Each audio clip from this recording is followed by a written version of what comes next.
Well, we are back, and it's not a 3-yard quilt day. It's not a quilt mess day.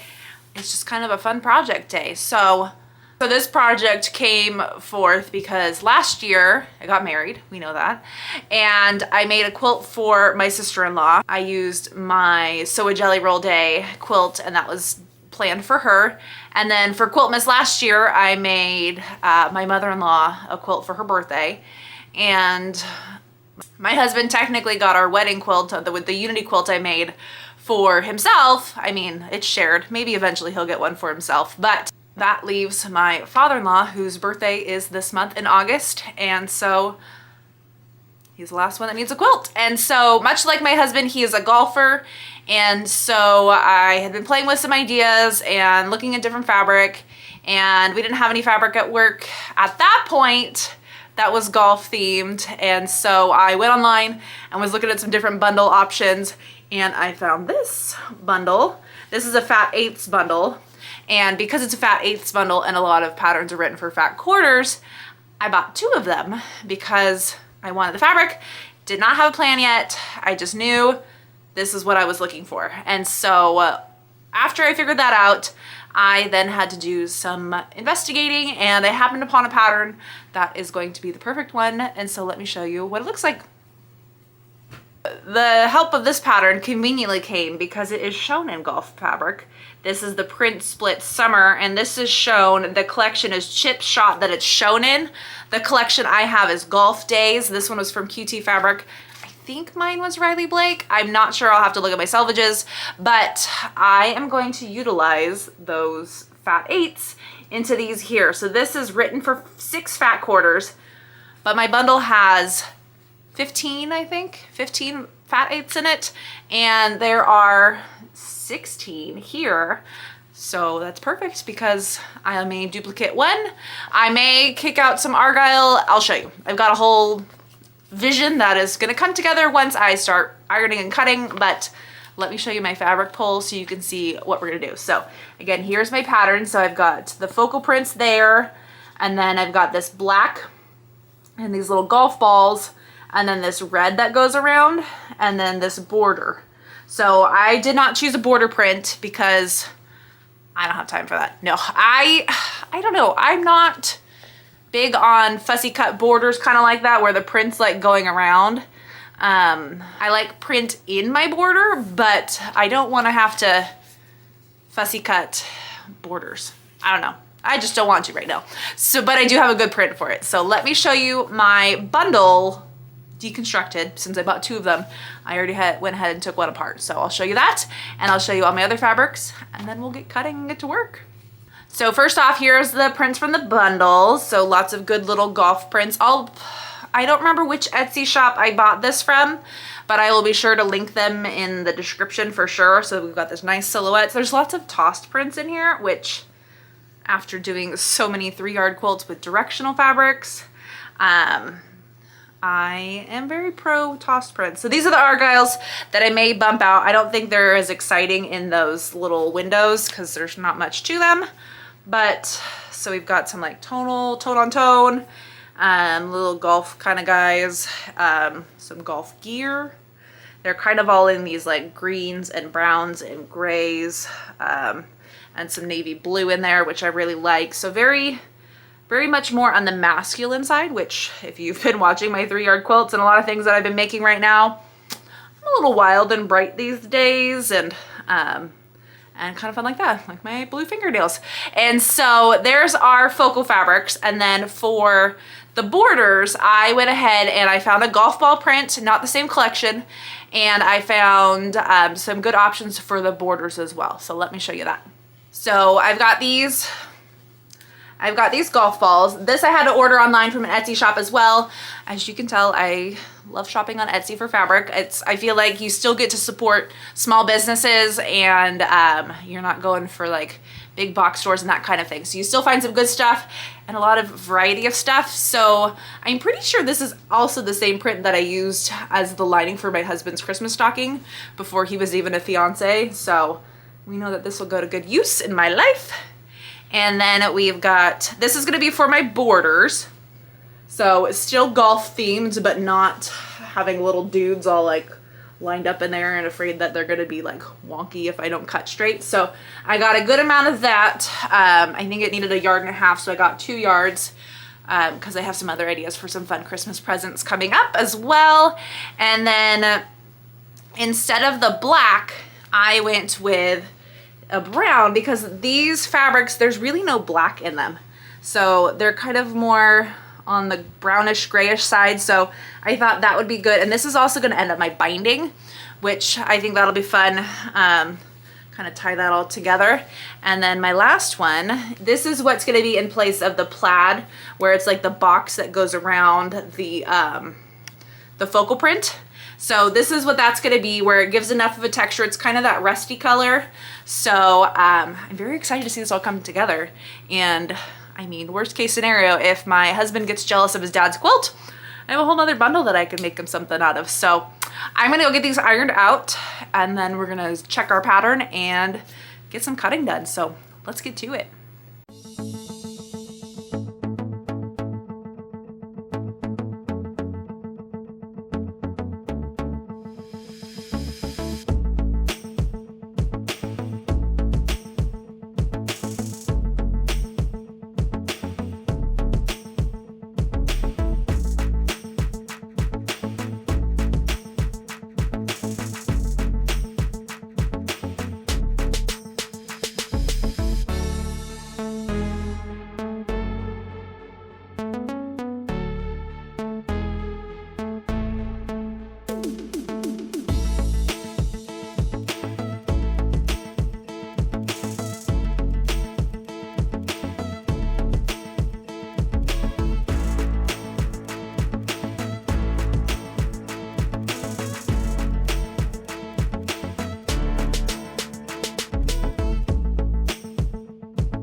So after about 15 minutes of cutting, here's where things ended up. So I've got all my little focal prints. What I did is I did one of each green because there were lots of green, and then I doubled up on 2 of the blues, and then the opposite prints in the gray, I doubled up on 2 of those. So like there's 2 of this one, 2 of this one, 2 of this one, and 2 of this one. And then these prints in gray, there's one of this print I was surprised wasn't in blue. It's 2 different greens. And then this one in blue, there's one of. And then all my greens back here. So I'm going to figure out how to scatter those throughout my little framing pieces. I did not cut my border because it said something about width of fabric and length of fabric, and I was like, I have no problem just piecing my border as it should be, so I'm going to wait until the very end and do my border how I want to cut it. And then the way that these are cut, I feel like there's going to be some kind of strip piecing happening. Honestly, I haven't even read the pattern, but just the way that these are all laid out, I'm wondering if this is going to be strip pieced. We'll find out. Here's my inner border, and then the other thing I changed is it said to cut 2 1/4 for binding, so I cut 2 1/2 because I had enough fabric, and I like 2 1/2 binding, especially if I'm going to put minky on the back. So I'm going to go read my pattern because I probably should have done that in the first place, but then we're going to get to it. And if you weren't sure, this is how Trixie feels about the whole situation. Ugh, it's like she knew the camera was on her. Hello, sleepy kitten.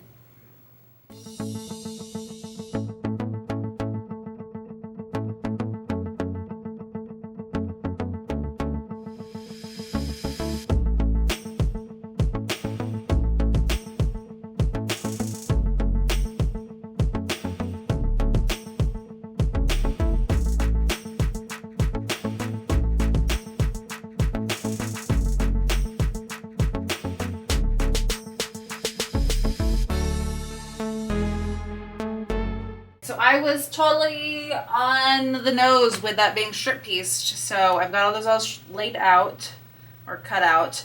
And so let's find one of these that's going to show up good against my board here. There we go. Okay, so let's figure out what these blocks are gonna look like. So let me grab my map. Okay, so we've got piece X, which is gonna go here. That's not right. Oh, sides first. Okay, so dark, dark, and then I'm saying dark just so I'm telling my brain where these corners are gonna go. So that goes there.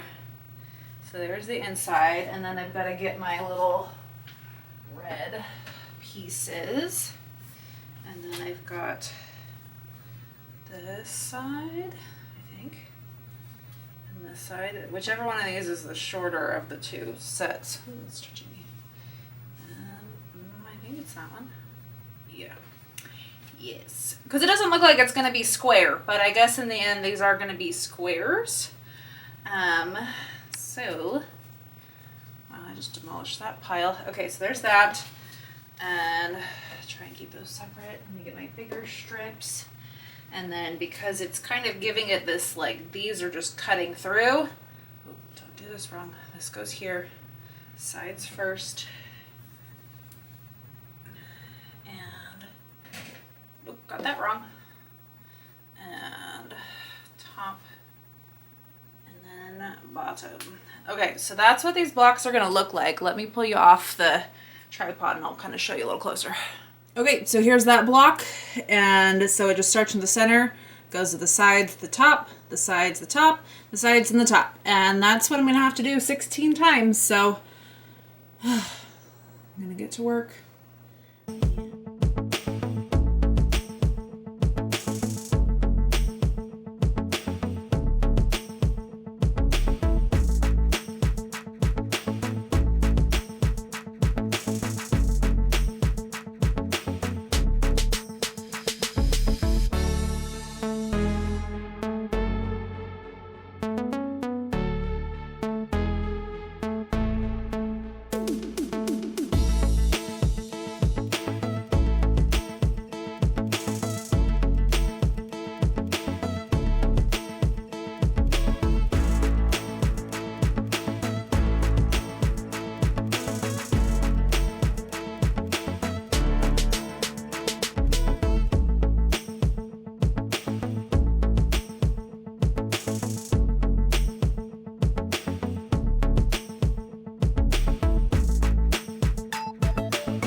So I've got 3 of these blocks done. I did one in blue, one in green, and one in gray. And I really like how this turned out, giving that kind of offset corner looking thing. I'm gonna have to, they kind of bow out a little bit, so I'll have to do some like squaring up. But they look pretty cool. And the nice thing is when I get these blocks all ready to go and next to each other, their seams are gonna nest nicely because they're pressed towards the brown.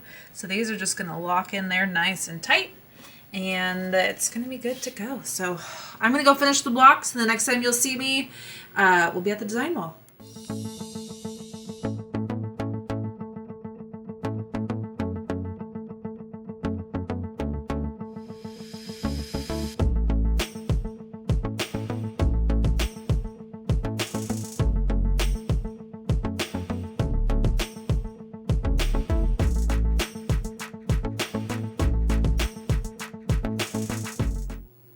What we've ended up with for our quilt top layout. There wasn't much variety, so I do have the colors kind of going in diagonals because that's just what had to work out. So now I'm going to sew all these rows together. Luckily there's only 4 rows, and then once that middle section's all complete, it's going to be that outside border and then that big border that I still have to cut, and the quilt top's done.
Okay, so I think we can all agree that print splits is a fantastic pattern. So I love how this is a block piece.